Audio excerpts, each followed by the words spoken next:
Hello, Buckeye fans. I'm Patrick Murphy here with Dave Biddle, and we are live from the Woody Hayes Athletic Center. We just finished up with Ryan Day, Jim Knowles, and Will Howard.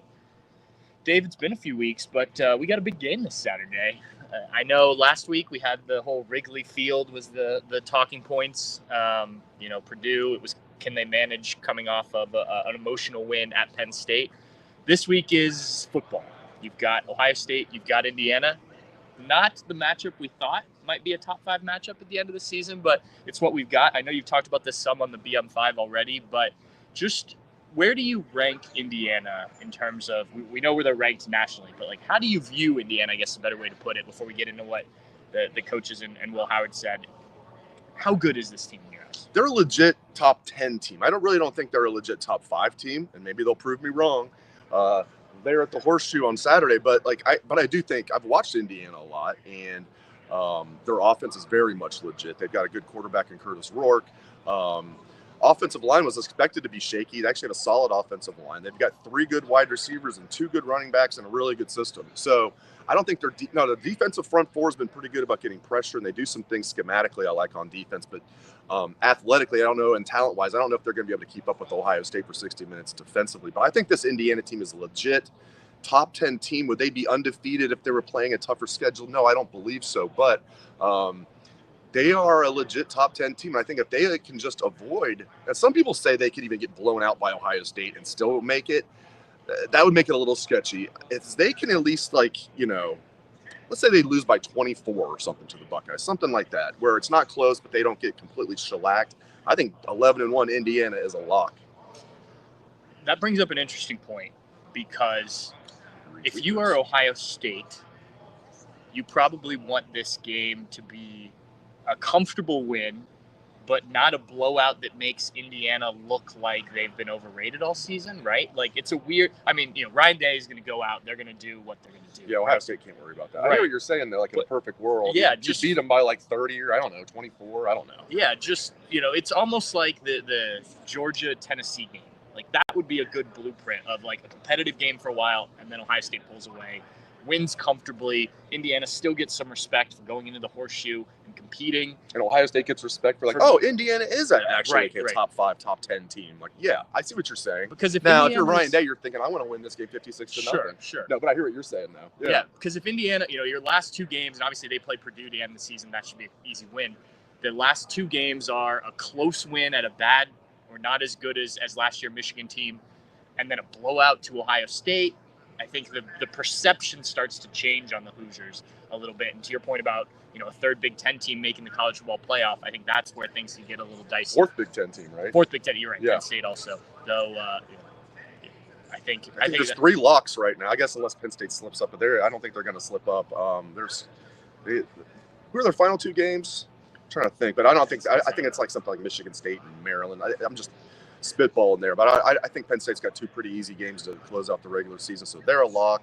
Oregon's a lock. Ohio State's a lock, and then we'll see about it. I think Indiana's a lock. They just can't afford to get beat 59-0 like Wisconsin did in the Big Ten championship game in 2014, which allowed Ohio State to make the college football playoff, first one, and then win it.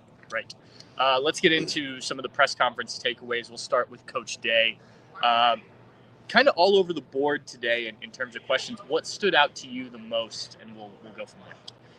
That's interesting. What stood out the most from Coach Day? I don't know. It was interesting when he was asked about Signetti. He immediately was like, well, it's the players have to play. It was always like, whoa. Is he kind of taking a shot back there? I don't think he really was, because he later said that he's doing a very good job as a coach. But had a lot of nice things to say about Indiana, and rightfully so. And it was interesting to me that he started off the press conference. He usually goes straight to questions. There's not usually an opening statement from Ryan Day, unless there's been something off the field that's been something he needs to address. But today he's out there. He's like, listen, we need Buckeye Nation to show up. Will Howard did the same thing. Will Howard was asked about it. But I thought that was interesting that he started the press conference giving a message to Buckeye Nation, this is a top 5 game. We need you guys. Yeah, and after all the talk about noon games and how it changes the atmosphere, he made it clear this needs to be like a Michigan game, like Penn State when they've played at noon. They need everything they can get, and Buckeye Nation can certainly be a part of that. Coach Day was also asked about the Emeka Egbuka, something we probably haven't touched on. I think Bill Landis asked. He had 12 targets, 12 touches. I don't remember exactly what touches against Oregon. Against Oregon, and has had 12 since then. I think some of that is defense, realizing we got to take something away, and Emeka is the most, in terms of numbers, the most experienced, the best, so to speak. Though Jeremiah Smith certainly has something to say about that conversation. What do you make of this? And obviously Emeka, as Bill Landis pointed out in his question, has been very good in big games. I expect he will be a part of the game plan this week. Not that he hasn't been, but what do you make of Emeka not being in there and Coach Day's answer to that? Yeah, a lot of times with these answers, obviously, a guy like now Ryan Day's pretty good about not being, leaning on coach speak too much. But I thought today there was no coach speak. Exactly what he said is what I believe is that, yeah, okay, since the Oregon game, Emeka's only had 12 touches, but you got to look at everything. I mean, you got to get the ball to Jeremiah Smith. They're clearly trying to get the ball to Carnell Tate, and rightfully so, in Chicago. You got 2 running backs you got to feed. And then, the Purdue game ends up being a blowout. The Northwestern game, the starters played maybe more than I would have preferred, but still, you have a lot less snaps total for the offense. And then if you have blowouts, it's going to lessen the snaps even more. And you've got so much talent on this offense, I mentioned 5 guys right there. I mean, that doesn't even include the tight ends and other guys that might get in there. So, I think it's working out perfectly with Jeremiah Smith and Emeka Egbuka and Carnell Tate. I mean, it's amazing Carnell Tate's the number 3 receiver. There's nobody else that could say anything like that. So I think it's fine. I mean, when we look up at the end of the year, especially after the postseason, Emeka's stats are going to be right where they need to be. And you're right. I bet all this talk now, I bet Emeka's going to have a big game this week and probably a big game next week, and we'll see from there. But it's just they've got 3 excellent receivers, and they're going to have to spread the wealth around.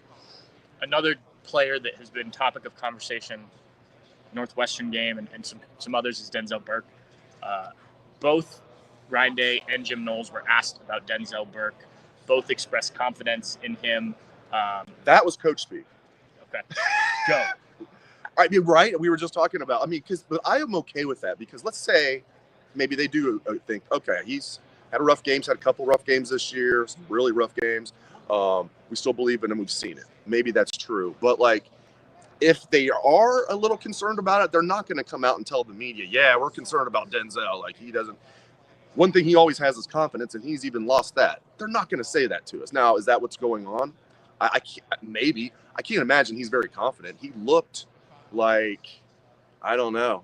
You could just almost see it in his eyes. He just didn't look confident, and then he's getting picked on way too much. I never thought Denzel Burke would be the fish. Then again, though, as I said earlier, we have seen him play at a high level. He's just struggling this year. I think a lot has been made about Denzel Burke. I wrote about this on a Ponder Further review that's on the site for this morning.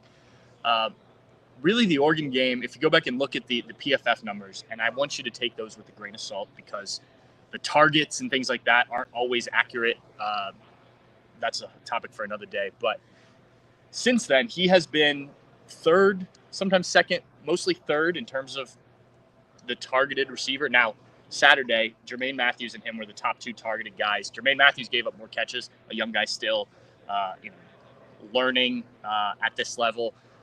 I think that when Denzel Burke has a bad play, it gets blown up in terms of, that play against Northwestern. Really a hell of a throw and a hell of a catch. It really was. The one that I thought was the bigger deal was the play over the middle that he got pulled out of the game afterwards. When Denzel was right in the first one, he was right. It wasn't just a hell of a throw and a hell of a catch. It was really was good coverage. Yeah, he was there. Now, could he get his arm in there more? I think so. Yeah. I think the fighting for the ball is what I don't see from Denzel that we used to see more of. Yes, the scrappiness in general, even tackling. Yeah. As a true freshman, I remember thinking, dude, this guy is a good tackler for a corner. As a true freshman, dare I say he has not improved. I almost said he's regressed. I don't know if that's true. I haven't seen any improvement in Denzel Burke as a tackler. And you watch guys like Caleb Downs. I know Caleb's a safety, not a corner. You watch guys like Caleb Downs, Lathan Ransom. That's how you tackle. Okay, you don't just hit. You hit and wrap and roll. And he just doesn't seem like that scrappy Denzel Burke that we saw even as a true freshman. Then he was hurt at the end of that year, struggled then the next year. And I attributed that, and they even talked about this, the first year of the Jim Knowles era in 2022, Denzel wasn't used to running a lot of that man press. Struggled a little bit with that. I thought he had a pretty good year last year, and I was confident Denzel was going to have a big year this year, man. I was wrong. Although you're saying he's playing good lately, so Yeah. maybe he'll finish strong. You know? And I do think, and I pointed this out, the first 2 plays Northwestern runs, both he's on their top receiver on that play. The quarterback looks there first, and he's in good coverage on both plays. One, he passes off on kind of a rub route to Jordan Hancock. The next one, he stays man-to-man coverage. And so it's there. Now, is it happening consistently enough? No, probably not. And I think that's where, and obviously when he gives up a catch, people are going to focus on that because when the ball doesn't get thrown his way, you don't generally notice him. So I understand it. I also wonder if we see more from a big game Denzel. He was obviously kind of the scapegoat, so to speak, and rightfully so against Oregon. Penn State, he made the big play on Tyler Warren to tackle at the 4-yard line or whatever it was late in that game. But other than that, he wasn't really tested much because Penn State doesn't have very good receivers. So this is your opportunity here if you're Denzel Burke. These are the last games of your career. After the Michigan game, maybe the Big Ten championship game, I guess, but it's win or go home for Denzel Burke and this team. And so, is this the time when, hey, let's get our head out of our ass, for lack of a better term? And I'm not even sure that's a fair way to put it, but that sounds about right. Go make the plays that made you considered to be one of the top corners in the country at one point in time. He's certainly going to be challenged with Indiana's receivers this week. Yeah, and if you're a Buckeye fan out there, even if you're frustrated with Denzel Burke, I think you're still thrilled he's part of this team. I mean, like Jermaine Matthews, I think, is going to be a really good corner. But as Patrick was saying, I mean, Jermaine Matthews struggled a little bit last week. Yeah. Had a really good open field tackle. And I still believe Jermaine Matthews is going to be a hell of a starting corner here. But right now, I'm glad that – and Igbinosun has struggled with, he's way too handsy. But overall, I think Igbinosun's starting to play well. I'm glad they've got those 2 veteran corners in Denzel Burke and Igbinosun. They've got to play better, particularly Burke. Yeah, I mean, he's got to play better. But I'm still glad that he's a starting corner on this team because we've seen him do it. And like you're saying, maybe now, knowing time is running out, knowing his draft stock has dipped, he sees it. You would see mock drafts that would have some, not everyone, some mock drafts would have Denzel Burke as a late first-round pick coming into the year. You're not seeing any mock drafts that have him listed even in the top 50 now. I'm sure he knows that. So draft stock. He wants to win. He was the one that was most outspoken about winning this year. Natty or bust. Natty or bust. Yeah, exactly. Maybe he will now, as Patrick is saying, and he's been playing better of late. Maybe he will be motivated, and we'll see the Denzel Burke that we expected to see. Another topic that came up really with all 3 guys today was Indiana having an off week before this game. Northwestern did before the game last week. Obviously, we saw some stuff early that Ohio State was trying to figure out. Indiana, I imagine, will have some things cooked up. The Buckeyes don't seem concerned about it just because there's not much you can do about it. But what do you make of Indiana having extra time to prepare for this unexpectedly big game here? Yeah, I'm sure they would be doing things that they haven't shown a lot on film regardless, even if they did play last week. But it does give them a little extra time to work on things. But I think we're all guilty as like football fans and football media of just assuming if a team's coming off a bye, it helps them. In theory, it does, right? But how did Ohio State look coming off their bye? Yeah. I mean, I unfortunately am a Bengals fan. They never look good coming off a bye. By the way, they'll be coming off a bye their next game, which is just great. So I don't know. Maybe it's just because of the football teams I follow. And not just this year, Ohio State. Just Ohio State just typically has not been that good coming off a bye. So in theory, it'll help Indiana. If they had guys that were banged up, they get an extra week. And Curtis Rourke, I know he came back, their quarterback, but he had surgery on that thumb like a month ago. There's no way that's 100%.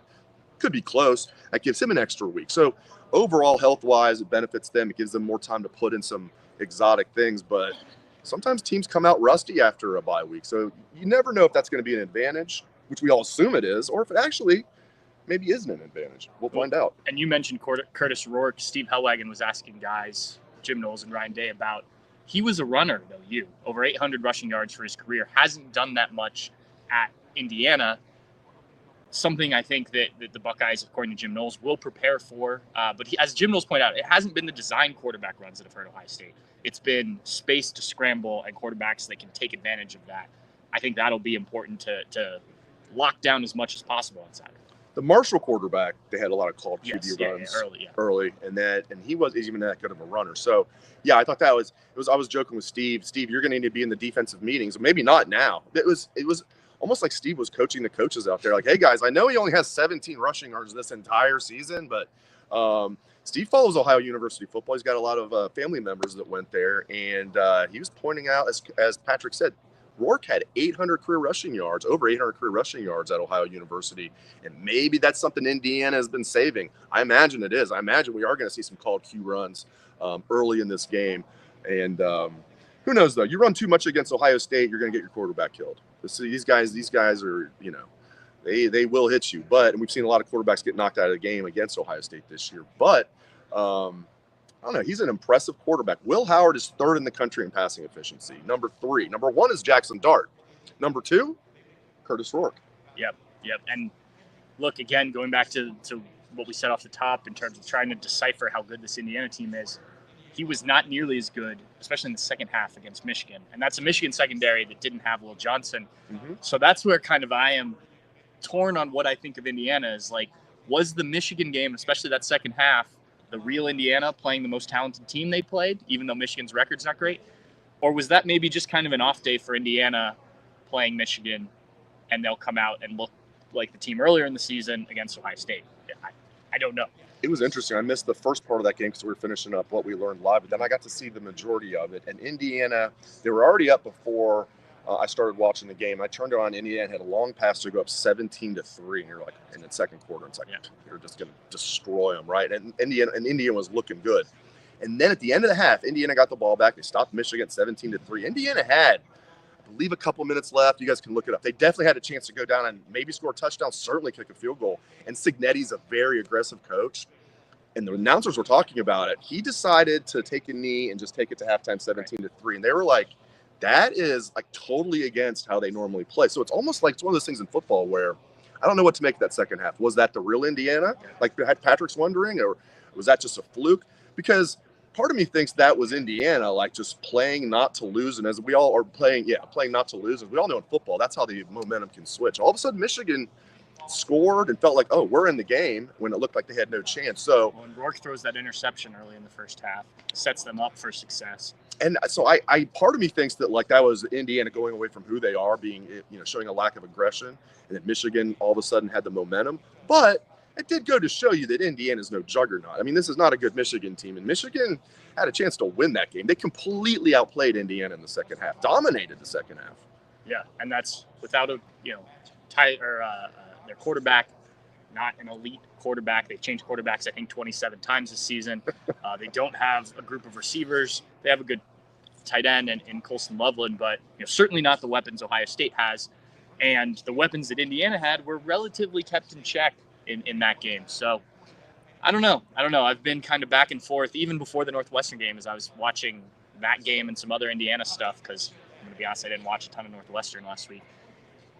I hadn't watched much Northwestern. I've watched a lot of Indiana.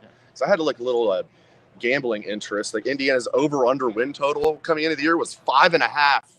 Yeah, 5.5 was their over-under win total. It took them all of 6 games to get there. Yeah. And I was pretty confident in that wager coming into the year. I was telling my friends about it. So I was feeling pretty good about that. I never thought in a million years to be coming to Columbus 10-0, ranked 5th in the country. But I've watched a lot of Indiana this year, and they're a legit good team. Now, I think they're going to be in trouble this week. I don't think Ohio State's going to blow them out. But you look at the point spread, for example. It started at 10.5. Some people thought, that sounds a little high. It's already moved to 12.5. Ohio State's now favored by 12.5. So now you can say that doesn't mean anything. I don't know. Vegas tends to know what they're doing. So we'll see, though. As I said, Indiana is a legit team. They're well coached. This is going to be a fun game. Another thing I love, Patrick, we're now to the part of the season where every game's a big game. Yeah. Because even next week, let's say Michigan is able to beat Northwestern and get bowl eligible. Even 6-5 Michigan coming here, it's still the Ohio State-Michigan game when Ohio State wants nothing more than to kick the crap out of them. So even that's not going to be a Ohio State versus a ranked Michigan team. It's still going to be a huge game. This week's a huge game, a top 5 game. Ryan Day's heard all this. I can't beat a top 5 team. He's going to have a chance to have 2 top 5 wins in the same month. Penn State in this one. And then, if things go well, Big Ten championship game, playoffs. I love, Patrick, that we're at the point of the season. Every game is a big game. Yes. Yeah. This is, I remember at Big Ten Media Days asking Denzel Burke, you guys have talked natty or bust, right? How do you get there, though, right? You have to navigate through what was the first half of the season, other than the Oregon game, was ugly, basically. You knew you were going to win those games comfortably. Ohio State did. Then you get to the Oregon game. All right, you lose that one. You have a week off. You know how it played out. But they have gotten to that point where, win championships in November, those type of things. That's all here now, and it's exciting for us. It's exciting for them. Exciting for you guys, and we'll be there to cover it all. Thank you guys for tuning in, Dave. Thank you, and we'll be back throughout the week. Steve should have the videos up if you want to go hear from the coaches and Will Howard, and we'll have plenty more on the site today, tomorrow, the rest of this week, heading into Saturday's unexpectedly big game. That's right. All right. Thanks, guys. Thanks, guys.